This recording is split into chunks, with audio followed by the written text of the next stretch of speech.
So let's begin. So to start off, let me just introduce us. We are SMART, the St. Mary's Robotics Team from St. Mary's in Mount Vernon, Illinois. And this is Wade Zonders, this is Daniel Flood, Hunter Schrader, and Terry Papazian. And helping us out is Blake McPherson and Grace Samarco. And I am Mr. Mike Stahera.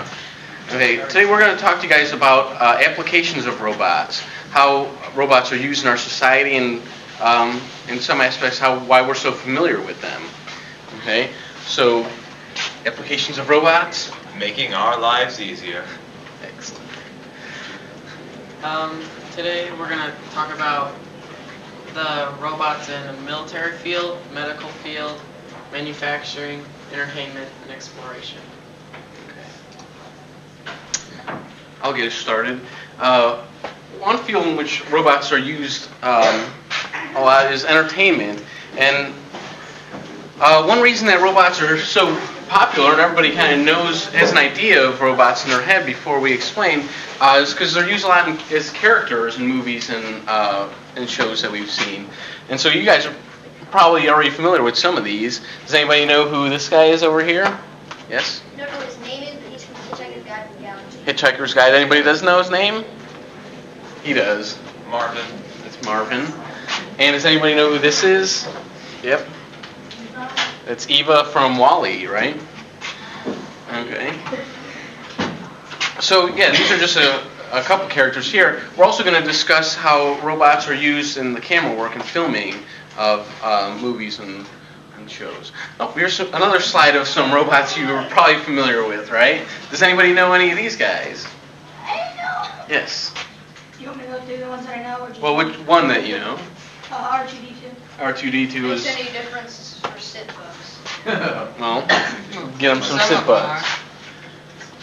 Okay, yeah, this friendly robot here is R2-D2. Yes, in the Steelers shirt. Grievous. General Grievous, yep. Anybody else? Yeah. C-3PO. C-3PO, those are the easier ones. Anybody know the other guys? How about way in the back? ATTE. What was it? ATTE? Okay, I'm not sure. I thought these guys up here. The bottom. Oh, this one? Okay. Actually, ATST, I believe, but that's good. Yeah, that's really close. Yeah, I don't know Your answer. exactly, but some of us do know what these little codes are for them, right? Yes. What were they called? AT, yeah. That's these guys up here. Yeah, so, I mean, you guys can see how familiar we are with robots. They're really prevalent in our society. And this is from one single movie, right? We know the little codes about them. Okay. So, robots are also used to help film in the entertainment industry. And we were inspired by one robot that I would see every Sunday. I was watching football, and all of a sudden this little thing would zip across the screen. Those little, they have these robots that are suspended by wires that would film football games from above the field, right? So we decided to build our own zipline robot, and just like any other robot, it can be equipped with any kind of sensor you want. For example, if you got an iPod, we could probably set it up with the iPod connected and film you guys, right? We have our own robotic cameras that are wireless too, that can be sent to. Which controller are we using here? What's the number on the chip there? 68. No, 89. Sorry. Upside down.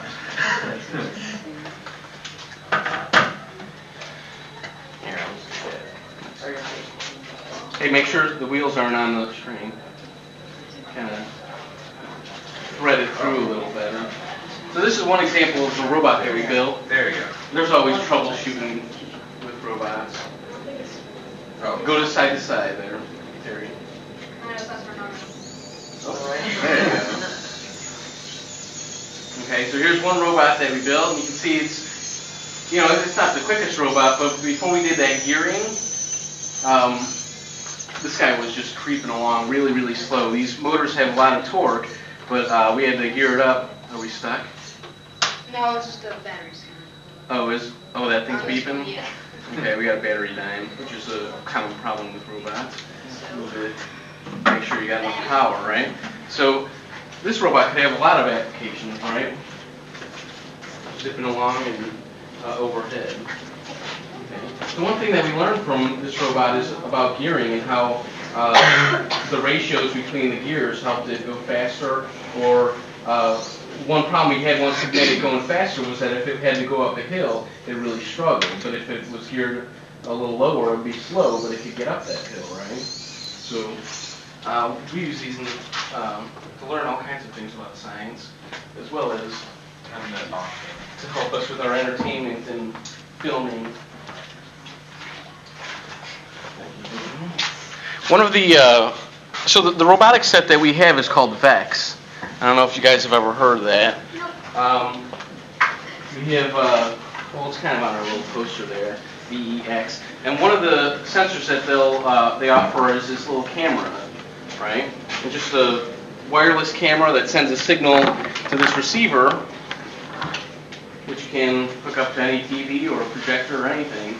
And then we can watch it on there. When we first got that set, we decided to build a robot that could deliver our lunch count down to the office, and we sat in the classroom and watched on the smartboard while our robot handed the lunch count up there. So that was a pretty cool thing. Yes? What does VEX stand for? Oh, I don't know. I don't think it stands for anything. But some of the robots they have are called like Explorer. You know, the EX is a handy little device they've used just to name some of their robots. So that's probably one reason they went with that. But we'll discuss how you guys might be able to get involved with VEX and possibly stay in contact with us. We'll do that at the end. Okay. Third way that robots are used in entertainment is these robot wars, battle bots and things. This example is combots, and you can see they're like electrocuting each other. Sometimes they'll set each other on fire. Other times they'll just smash each other. So these shows are pretty cool, right? But they're very similar to the kind of thing we're doing here. Okay. So let's check out another field that uses robots. The military, they use UAVs, bomb disposal robots, and tactical robots. The UAV, it can be used to spy and to bomb, and it's all remote controlled from miles and miles away. No risk to human life at all. Question, yeah? I was watching a military show one time, and the guy that was on the controller for a UAV is getting shot at, and every time he'd see black smoke, he kind of jumped because it was just so realistic. Yeah, it certainly is realistic. You can see here the guys controlling the UAV, they're just lounging in their chair. They could be drinking coffee, eating donuts while they're protecting our troops out there, right? The top screen kind of looks like a map, and then they actually have a camera similar to ours, remote camera. You can kind of see everything that's going on there. So that'd be a pretty cool job to have, wouldn't it? Control robots like that.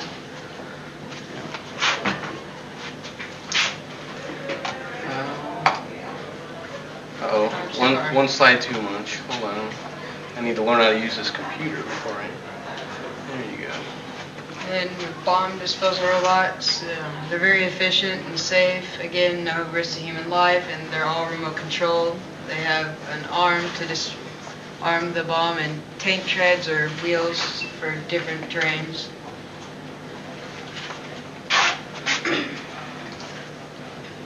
And tactical robots can be equipped with various weapons and tactical devices, cameras, infrared. Here there's a picture of one with a hopper and the gun barrel. It's kind of hidden within all those devices. Yeah. I was just wondering, you have like a lot of delicate little parts on a robot like that, and as a weapon arm is going to be in combat, how durable or resistant they are to what would you guess? I'm not sure. I would imagine, well, they would have their best engineers making something like that, and I'm sure those things are fastened down a ton. One trouble we have with our robots is that all these moving parts and vibrations and things make them very loose. We're constantly tightening things up, and I would imagine in the military they're constantly maintaining these things. Good question. Yeah, there's a lot of cool things on there though. You got video cameras, infrared. They can kind of see night vision and get in there. I mean, the key with military and all these robots, they can do things that humans can't do or wouldn't want to do. And with military, you can keep people out of harm's way just with a little technology. So, another field that uses robots. Robots are also used in the medical field. And for example, surgical robots and robotic human parts that help keep a human alive, like artificial hearts or prosthetic arms or something like that. So surgical robots are used mainly to make smaller, more precise incisions and many other functions that can decrease the risk of infection and make smaller scars after surgery. And also, with the use of these robots, might keep a patient in recovery for a smaller amount of time. And currently, surgeons are learning how to use the Da Vinci surgical system, and we have a picture here. A surgeon is manually using this device from a distance, which is controlling these arms that are making a stitch. And yeah, so more precise. Is anybody's parents or family members a doctor or surgeon? Got one right here. Yeah. Tell us about this. My dad's learning how to use this thing, and What does he think of it? and he likes it, but he likes doing things manually better, but he's still learning. Question? Grandpa got his knee replaced, and he's got A robotic knee? That's pretty cool. Got to surely maintain that too, I'm sure. Yeah, I mean, this kind of thing is replacing the way that surgeons have learned in the past, right? We'll go in and learn this new system, whereas kind of the old surgeons like their old way. But, you know, it just takes some time to get used to, and obviously another case where technology is definitely making things better. Artificial human parts have been in existence since the last century. And Robert Jarvik was the first to invent the artificial heart. The artificial heart has the same basic functions as the human heart, like pumping blood out the body and the heart. And but the thing about these artificial hearts is they don't last forever.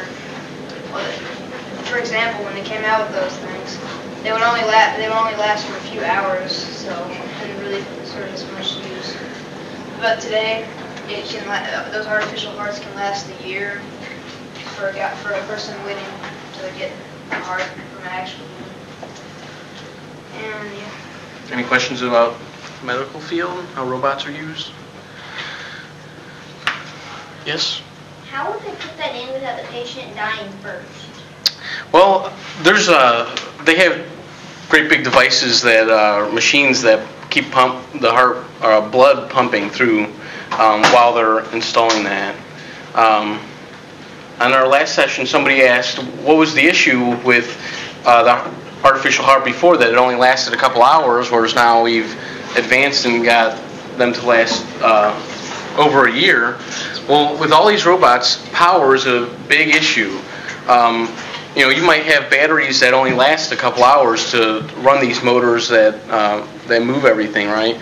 So, and all these devices that now, you know, your iPods last 10 hours of playtime, or you know, long ago, or just a couple years ago, batteries would not have lasted that long. So, one of the huge improvements with robotics is that our power we're much more efficient.